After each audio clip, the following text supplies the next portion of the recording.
So there's still 25% varnish, no, 75% varnish, 25% thinner.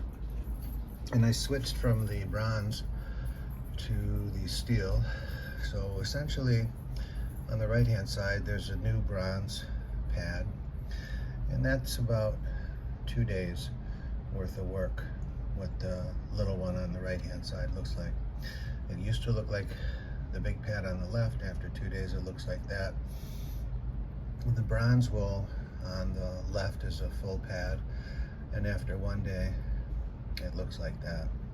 So I think I'll have a longer lasting pad using the steel wool, and I don't see any difference in the quality of the abrasion.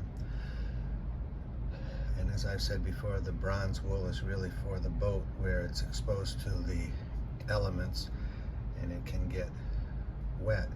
And if it's bronze wool, little pieces of bronze wool, because when that big pad turns into that little pad, the stuff that used to be the big pad goes someplace. But when that bronze hangs out on the deck, it doesn't rust.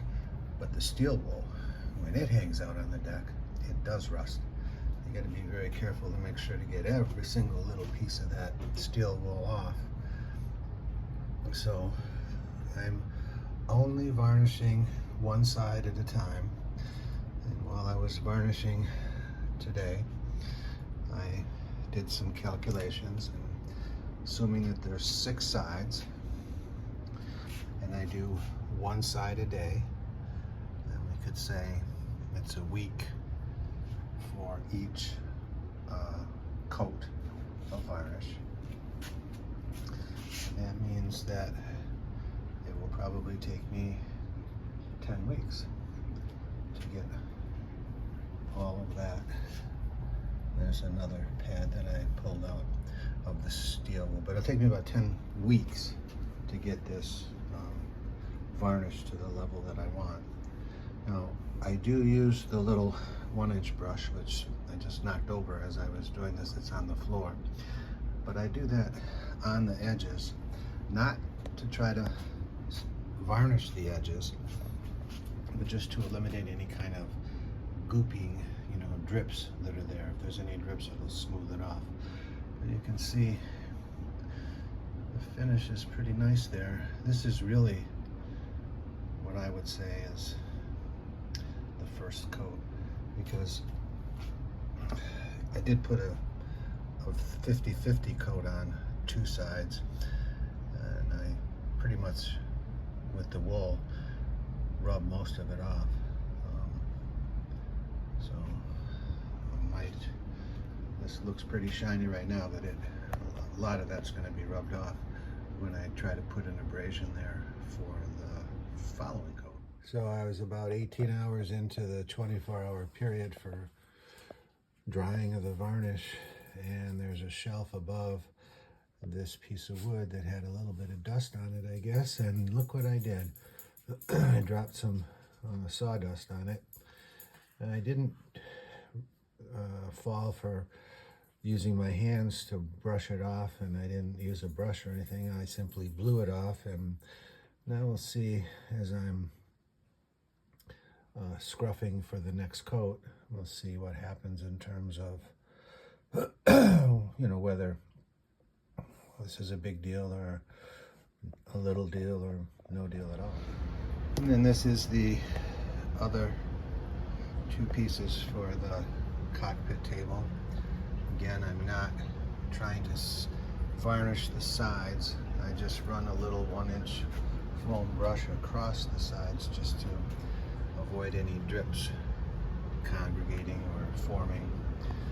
And at a typical marine store, West Marine for sure, or the ship shore at my marina, they have, and Defender for sure, probably West Marine online too, has better containers that would actually measure the amount of mixture that I'm putting in, so I'm assuming I'm about 25% thinner right now and 75% varnish. So now still 25% thinner and 75% varnish, and I'm pretty sure the next coat will be 100% varnish. Don't need to thin it out anymore, I don't think, but it does look, it looks good right now, but when it dries and then when I scruff it up, it pretty much goes almost back down to the bare wood. So I had that little drip of